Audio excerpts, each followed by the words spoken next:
A la 14a jornada de la segona divisió B en destaquem dos guarismes que s'han donat per primera vegada. La derrota del Sant Andreu davant de l'Sporting Maonès i la victòria del Terrassa davant del València Mestalla.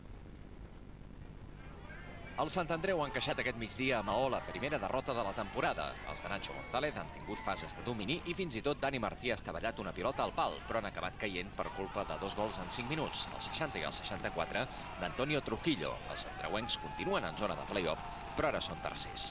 Més sort ha tingut el Barça Atlètic en el seu desplaçament a la Vila Joiosa. Ha guanyat per 0-1, amb aquest gol de Jonathan Soriano a l'últim minut, i ja fa 7 partits que no perd. Signe positiu també per a la Gramenet, el dia que estrenava el seu sponsor al nou municipal. Ha tingut sort la Grama, perquè després de l'1-0 marcat per Eloi Gilan al primer temps, s'ha vist una represa més igualada en què el Deni ha enviat una pilota al pal jugant amb 9.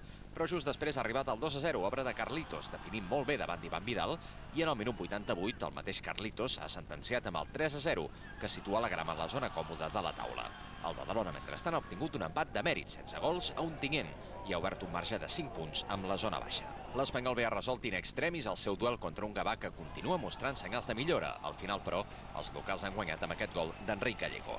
Empat heroic del Sabadell de David Pirri al Collau d'Alcoi. Els alcoians s'han avançat amb un gol de Fernando Martín en una falta en el minut 36 i quan faltaven 5 minuts per al final, i tot i jugar amb 10, els locals han fet el 2-0 gràcies a Diego Jiménez. Però en un temps afegit boig, en què l'Alcoià ha patit una segona expulsió, el Sabadell ha aconseguit empatar el partit primer amb aquest xut sec de Juvenal i després amb una acció de Murri de Blas Vilchez que ha desviat un xut de Bermudo. Amb tot el Sabadell encara es manté 7è.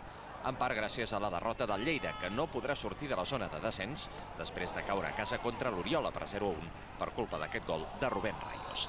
I el Terrassa ja no és el cué després d'aconseguir la primera victòria de la temporada contra el Mestalla, que ara ocupa el 20è lloc i que s'ha avançat amb un gol de Fran Alcácer. Els de Miquel Olmo, però, han tret forces de flaquesa en el seu moment més difícil, amb el francès Florian Tolemès com a estilet. El davanter local ha capgirat el marcador amb 2 gols en els minuts 74 i 86 i ha donat al Terrassa un respir enmig d'una situació dramàtica a tots els nivells.